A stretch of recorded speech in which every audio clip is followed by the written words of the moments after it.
Okay, let's unpack this. It's 1943, the dust is kind of settling from North Africa, and the big question is just hanging there. What now? What's the next move against Fortress Europe? Yeah, how do you even start to crack that? It's this huge strategic puzzle. Right, and there's so much potential for, well, for chaos, unexpected stuff, and, things that would echo through the rest of the war. Deciding where and how to hit next.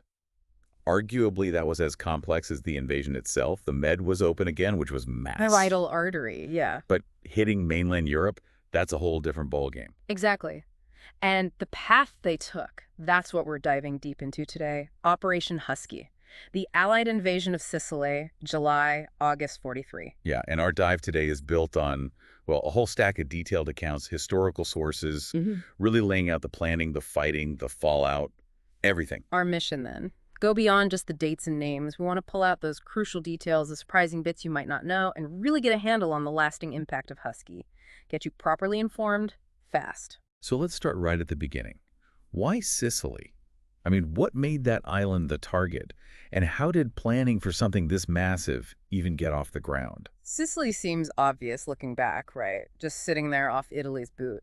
But what were the specific strategic goals? What came out of, say, the Casablanca conference in January 43? Okay, yeah, Casablanca was key. Sicily was chosen for, well, several big reasons. First, just denying it to the Axis as a base. Taking the island boots their air and naval power out of the Central Med. Which fully opens up those sea lanes. For the first time since 41. Absolutely critical for logistics. Makes sense. Second big hope. Invading Sicily might just apply enough pressure, maybe even knock Italy right out of the war. A primary Axis partner gone. That'd be huge. Massive. And there was even some thought it might encourage, countries like Turkey to jump in on the Allied side. And then there's the connection to the Eastern Front. Maybe less talked about, but still incredibly significant. Oh, definitely. The Allies were desperate to pull German forces away from the Soviets, especially with huge battles like Kursk looming. Ah, right. And the sources are clear. Yeah. The threat of Husky and then the invasion itself, it did force Hitler to move German Panzer Division south. That impacted their strength right when they needed it for Kursk. Wow. Okay, so target set. Sicily. But coordinating. What was it, nearly 500,000 troops, multiple nations? That command structure must have been immense. No, it was incredibly complex, a real test case for combined ops. Overall C&C for the Med Theater, including Husky, that was the American General Dwight D. Eisenhower. Hike, yeah. His deputy and the commander of the main ground force, the 15th Army Group, was British General Sir Harold Alexander. And the Navy and Air component. British Admiral Sir Andrew Cunningham handled the naval side, the whole armada. And Air Commander was British Air Chief Marshal Sir Arthur Tedder, heading up Mediterranean Air Command. Okay. And under Alexander on the ground. That's where you had the two main armies. The British 8th Army, led by General Sir Bernard Montgomery, and the U.S. 7th Army, under Lieutenant General George S. Patton. Patton, right. And the sources mentioned the Canadians being involved, too. Yeah, absolutely. The Canadian 1st Infantry Division was a key part of Monty's 8th Army. Really highlights the multinational aspect. And where was all this being run from, the HQ? They set up an advanced headquarters deep underground in Malta, in the Lascaris war rooms. That's where the moment-to-moment coordination happened during the invasion. Malta. Wow. Okay, so that's the Allied side gearing up. Who was waiting for them on the island? Primarily, the Italian 6th Army, under General Alfredo Guzzoni. Initially, maybe around 200,000 men.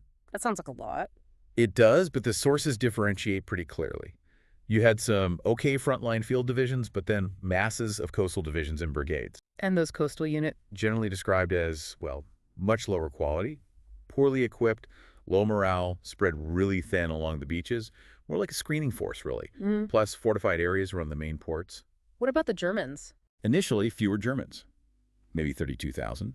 But they had good units, like the Herm Göring Panzer Division, 15th Panzer Grenadiers. Elite troops. Exactly.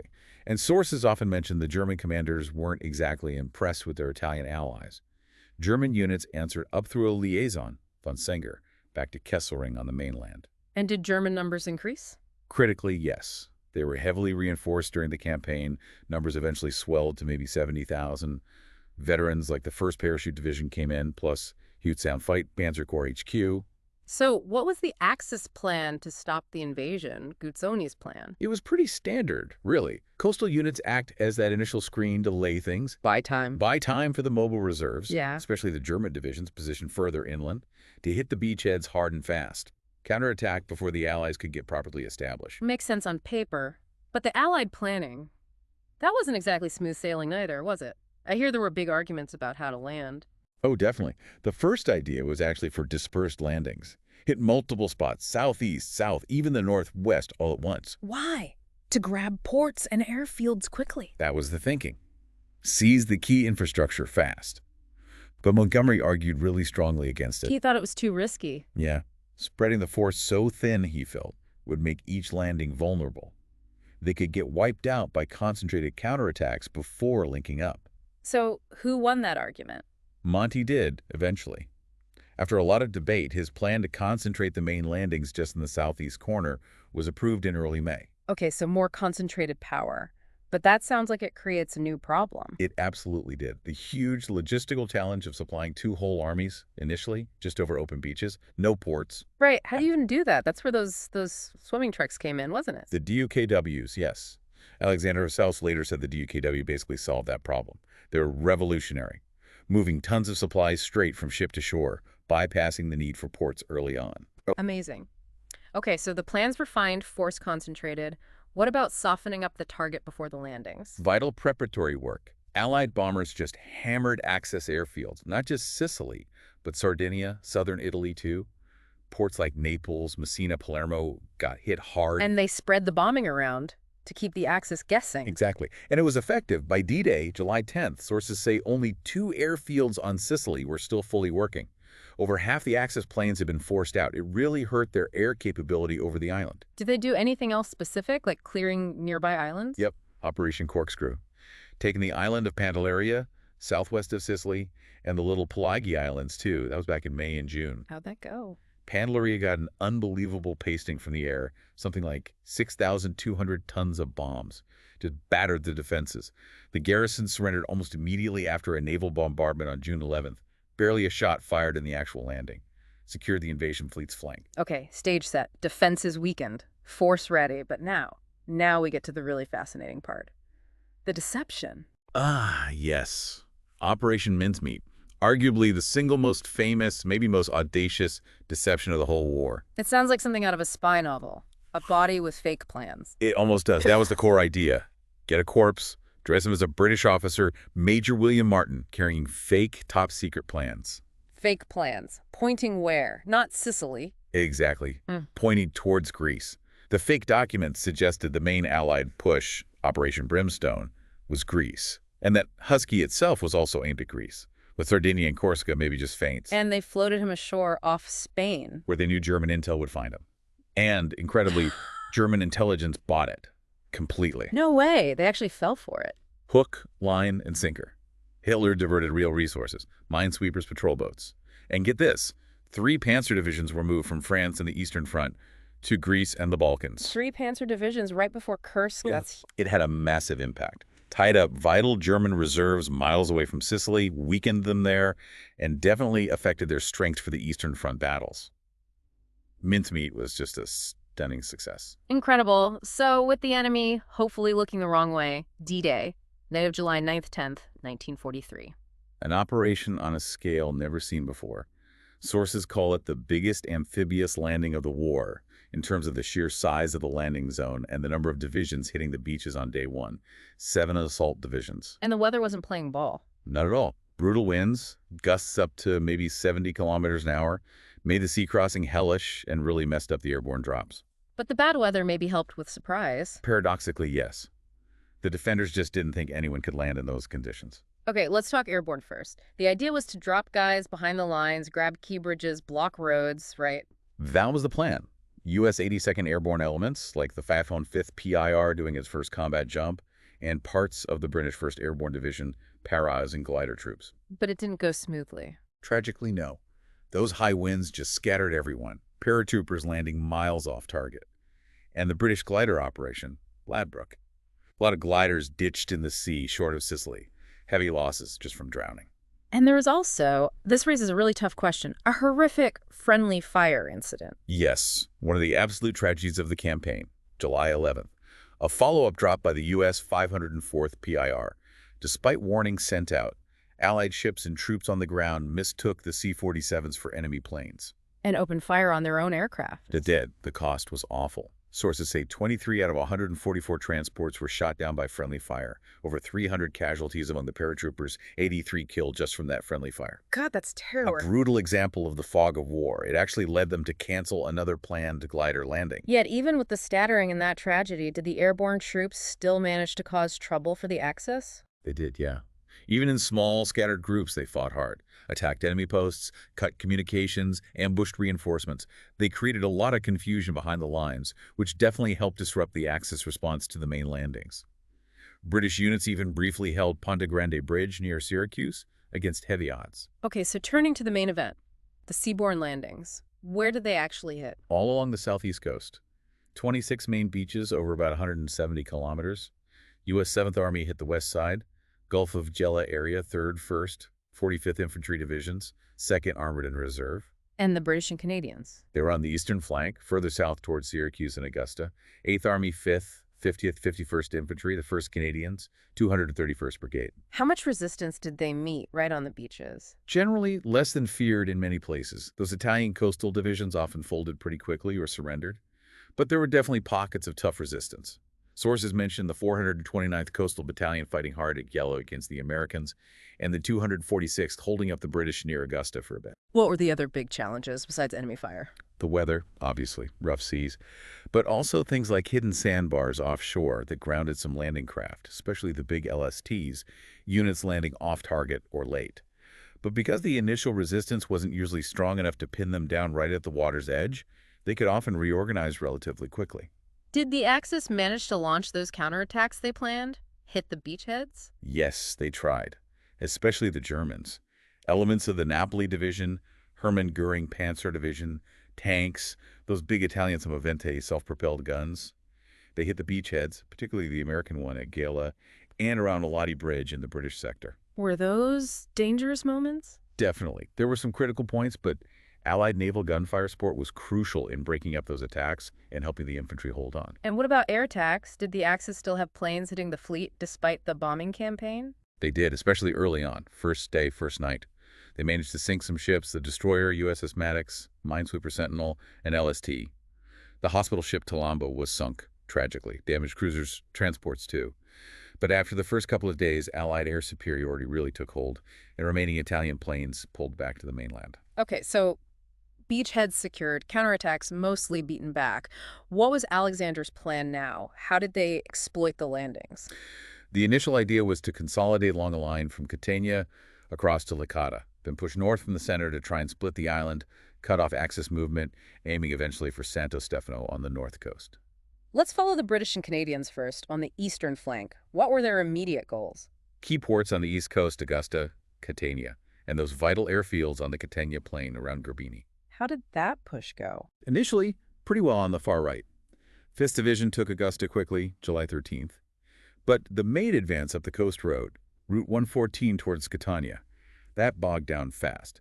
First against Italians, then serious German resistance, Kampfgruppe Schmalz, paratroopers from the 1st Para, parts of Hermann Göring. Right, the sources talk about the fight for the Catania plain becoming a real slog. It really did. Very tough attritional fighting. That's where Operation Husky happened, the British airborne drop at Primosol Bridge. Another airborne oppo that had issues. Yeah, unfortunately, more friendly fire incidents there too. Yeah. Aircraft hit by naval AA, maybe triggered by Italian fire earlier. They eventually secured the bridge, but the direct push on Catania itself was proving incredibly difficult and costly. So that difficulty forced a change in strategy for 8th Army. Exactly. Monty realized the direct coastal route was just too tough. He started shifting forces, especially the Canadians and the newly arrived British 78th Division inland, pushing west and northwest, trying to get around Mount Etna's western flank, aiming for towns like Leonforte, Adrano, to cut off the defenders of Catania from behind. The Canadians did a lot of hard fighting in the mountains there. Okay, let's switch over to Patton and the Americans on the western side. Initial objectives there. Secure Licata port, grab the airfields in their zone, Ponte Olivo, Biscari, Camiso, and basically protect the whole Allied left flank. And they moved fast. Incredibly fast. They secured their airfields quickly. 1st Division got Ponte Olivo by the 12th, 45th took Camiso, linked up with the Canadians near Ragusa, pushed inland aggressively, taking towns like Cannacati. And Patton? He wasn't content just holding the flank, was he? Classic Patton. No. He quickly reorganized into two corps. saw that resistance was weaker in his sector than the British faced, saw an opportunity, and just went for it. Pushed hard north and west. Towards Agrigento, Porto Empedocle. Yep, took those, facing some Italian resistance, and then launched that famous rapid drive north right through the center of the island. The drive to Palermo, that seems surprisingly quick. It was stunningly fast. Through Caltanissetta, Petralia, basically rolled over Italian units trying to screen the German withdrawal east. They walk into Palermo, the capital, on July 22nd, just 12 days after landing, cut the North Coast Road the next day. That quick capture of the whole western half really threw the Axis defense off balance. So west secured, allies pushing from both sides now. This brings us to the final phase, the push to Messina and the Axis trying to hold their final lines. Exactly. The remaining Axis forces, mostly German now, fell back onto strong defensive positions built around the terrain of Mount Etna. The main one became known as the Etna Line, or Hube Line, running from San Fratello on the north coast through the key town of Trina down to Adrano, southwest of Etna. Let's track the British-Canadian push on Etna's flank first. 8th Army kept grinding away, trying to take Adrano to outflank that whole line. Canadians and the 231st Brigade fought through tough mountains, took Agira late July.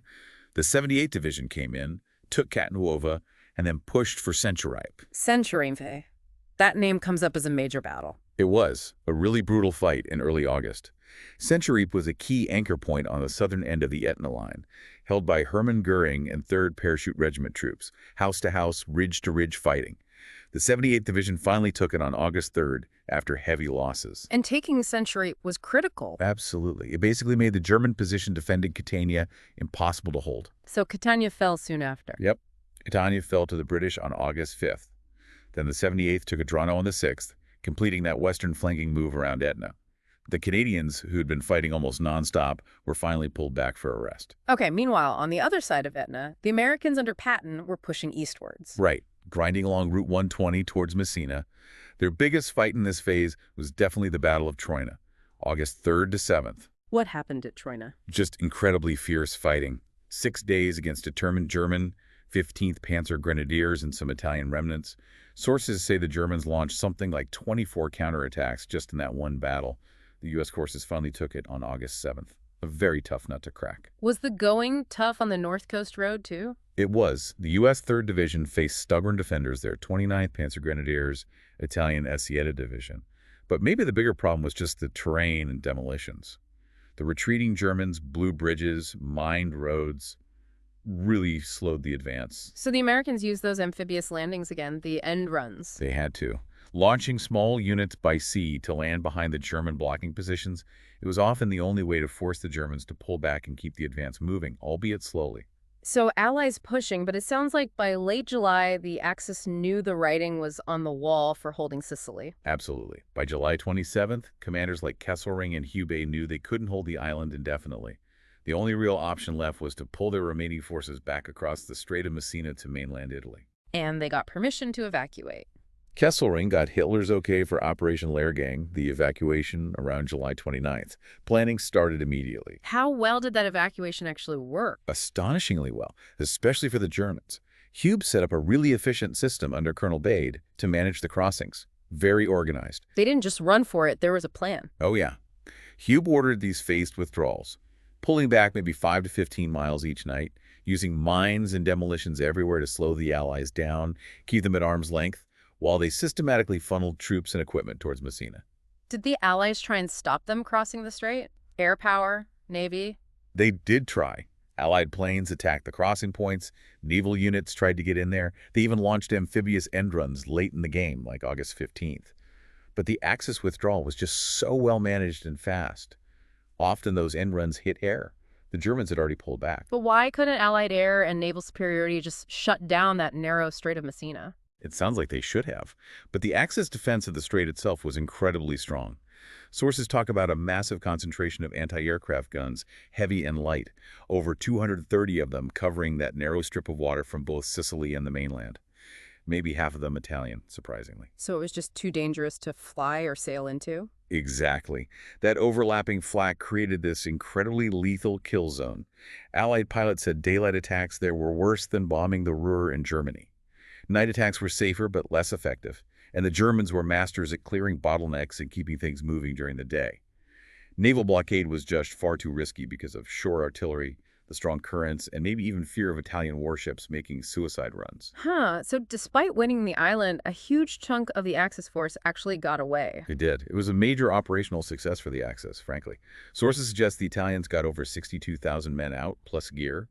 The Germans evacuated around 52,000 troops, including wounded, plus thousands of vehicles, tanks, guns, tons of supplies. A remarkable escape under pressure. And then, finally, the Allies entered Messina. Right. Lead elements, U.S. 3rd Division, rolled into Messina on August 16th and 17th. That basically marked the end of the Sicily campaign. So Husky concludes, Allied victory. What were the big results, the aftermath? Well, immediate result. Clear Allied win. Strategic goals achieved. Axis kicked off Sicily. Med sea lanes, totally secure. And the really big one, Italy effectively knocked out of the war. Just like that, the invasion did it. Directly triggered the political crisis in Rome. Mussolini gets ousted, new government forms, and they pretty quickly start seeking an armistice with the Allies. Which leads straight into the Italian mainland campaign. Exactly.